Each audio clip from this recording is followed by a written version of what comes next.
Welcome to the Virtual Zoo, the channel that brings the zoo right to you. Hello everyone, and I know you've heard the rumors that something big's going down in the zoo world. Just this week, my hometown zoo, the Brookfield Zoo Chicago, released their full, in-depth master plan, and I'm here to give you the breakdown, my own opinions on the project, and what you can expect to see and when. Now, we better get off to it right away. The Brookfield Zoo's next century plan focuses on commemorating their 2034 centennial with a transformative vision and a bright future for animal welfare, guest experience, and conservation efforts. In the words of the zoo's new CEO, Dr. Michael J. Adikson, this groundbreaking, ambitious vision aims to elevate our zoo to unprecedented heights, leveraging over 90 years of unwavering commitments to wildlife conservation. Speaking of which, the zoo is to be broken down into 4 zones, including preserving the historical core, the conservation campus, a collaborative science and research hub, the wildlife discovery, centered around families and young children, and the 14 global immersive ecoregions, with dynamic animal habitats and wild landscapes.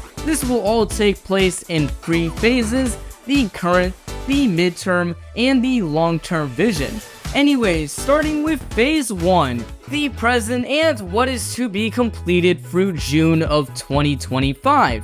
What we've already got include the new Faces of the Wild statues situated around the historical Roosevelt Fountain, the Gorilla Trek virtual reality experience, macaws in multiple paired on a stake habitats, the stunning anniversary Ferris wheel, native turtle displays in the Nature Plaza, the koalas we briefly saw yesterday, go click that card above, and the big one, the 7 Seas renovation and an updated dolphin show.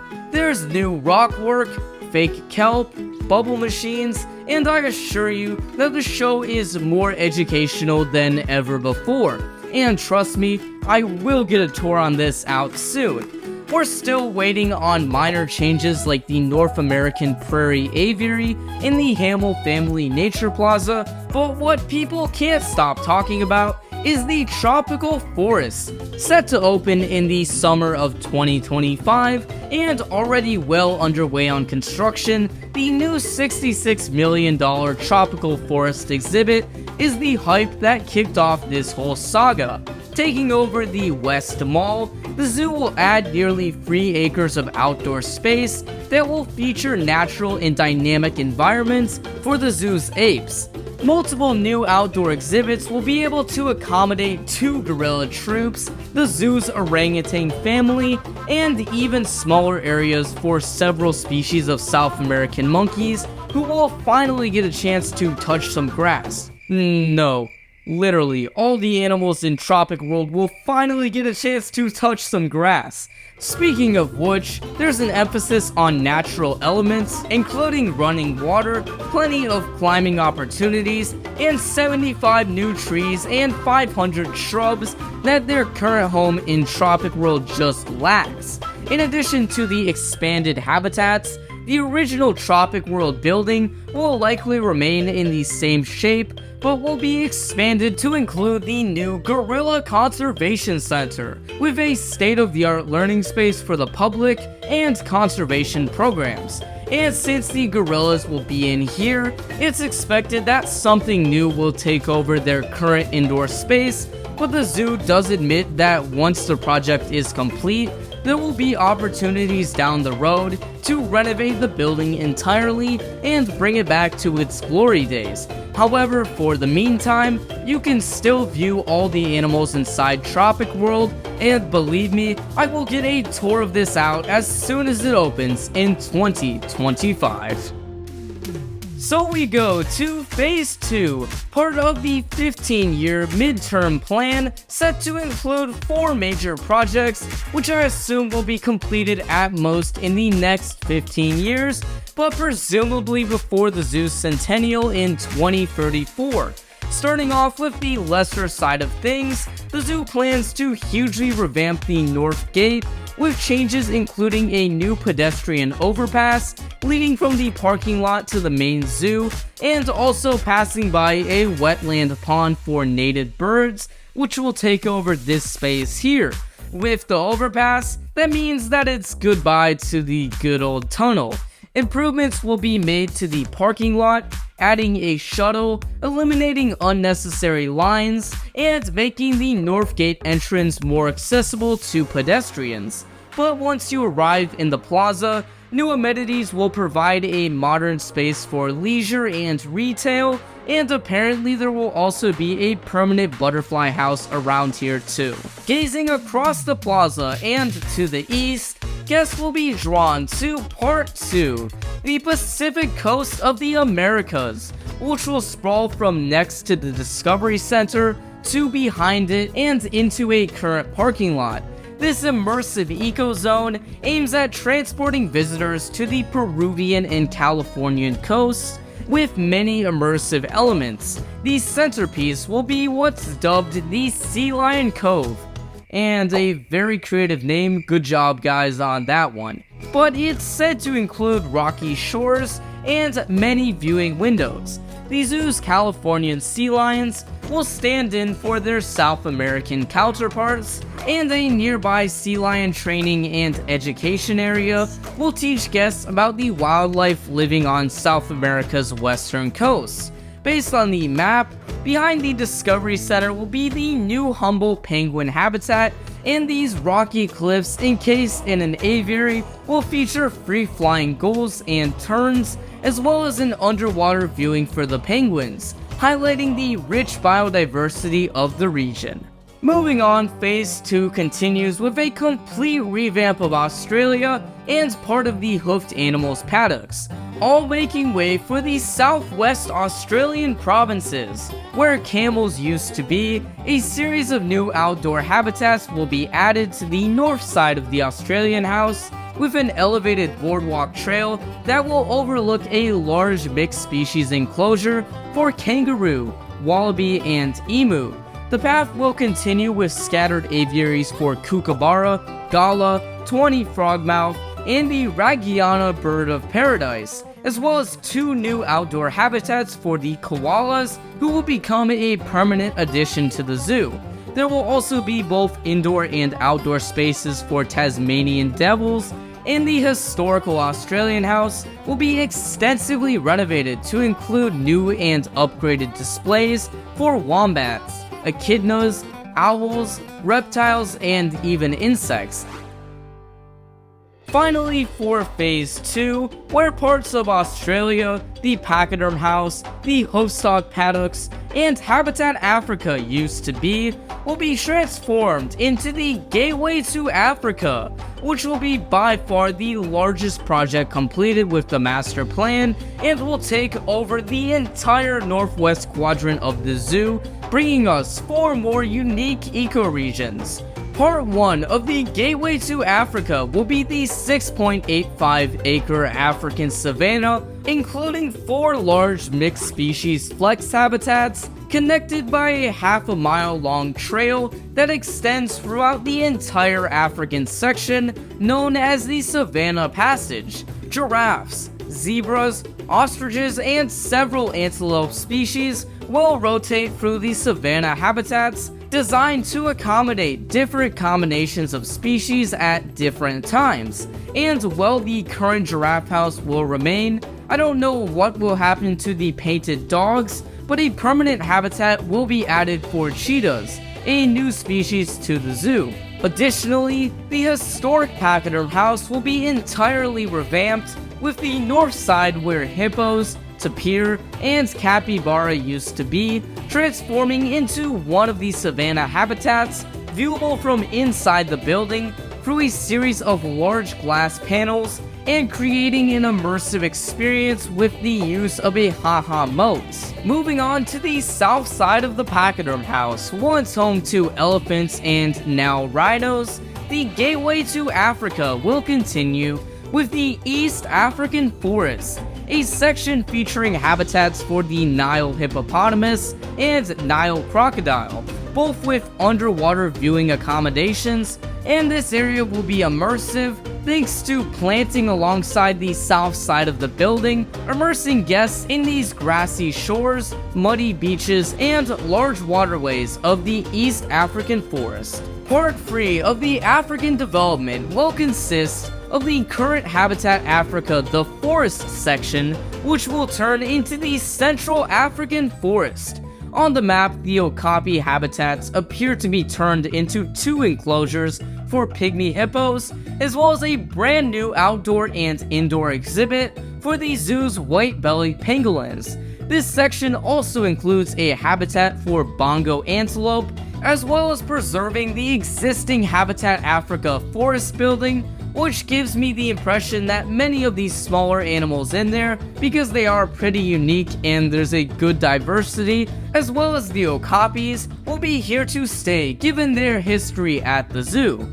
The final and arguably most anticipated phase of the Gateway to Africa will be dubbed the South African Forest. Sitting on 12.45 acres and taking up much of the northwest portion of the zoo, as well as some expanded space, this area will include multiple acres of forested paddocks for African elephants and the zoo's black rhinos, who will now get 5 total rotational spaces. The many exhibits will be viewable from more overhead trails, and recently, this view was released that depicts a large pool complete with an invisible barrier created by underwater planters to view the elephants wading in shallow water. And you can also notice the giraffes in the Savanna passage trails beyond. Near the Savanna will be a large elephant/rhino barn where they can be viewed during the colder months, which I speculate will be something similar to that at the Omaha Zoo. Additionally, this section will feature a proper home for African lions in the return of the Congo buffalo to the zoo. And though there's no exact completion date on the entire Gateway to Africa project, I have a feeling that it will take a while, at the very least 3 to 4 years, when compared to other zoos projects of this scale. But it is guaranteed that ground will break in 2026, and personally, this is what I am most excited for.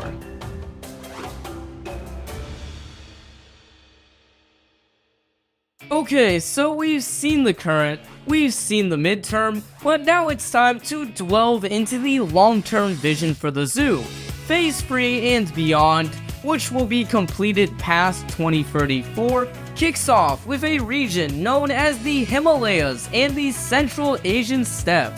The zoo will continue expanding past the Swan Lake and across the Salt Creek to develop a new frontier that will provide new homes for Amur tigers and snow leopards, blending into the existing forest environment. Multiple viewing structures and rocky outcrops will overlook a unique snow leopard habitat with a predator-prey setup featuring takin on a rocky outcrop in the background, separated by a seemingly invisible mesh barrier. This new side of the zoo will also feature guest amenities and the brand new Salt Creek restaurant. Also a part of Phase 3, the Hamill family Wild Encounters will expand into the nearby former bear grottos, which will be heavily renovated to feature new exhibits for sloth bears, sun bears, wolverines, and red pandas. And believe me, they could have done this a long time ago. Also part of the new wildlife discovery section, a large amphitheater will be constructed to accommodate animal ambassador experiences, as well as serving as the zoo's main venue for events.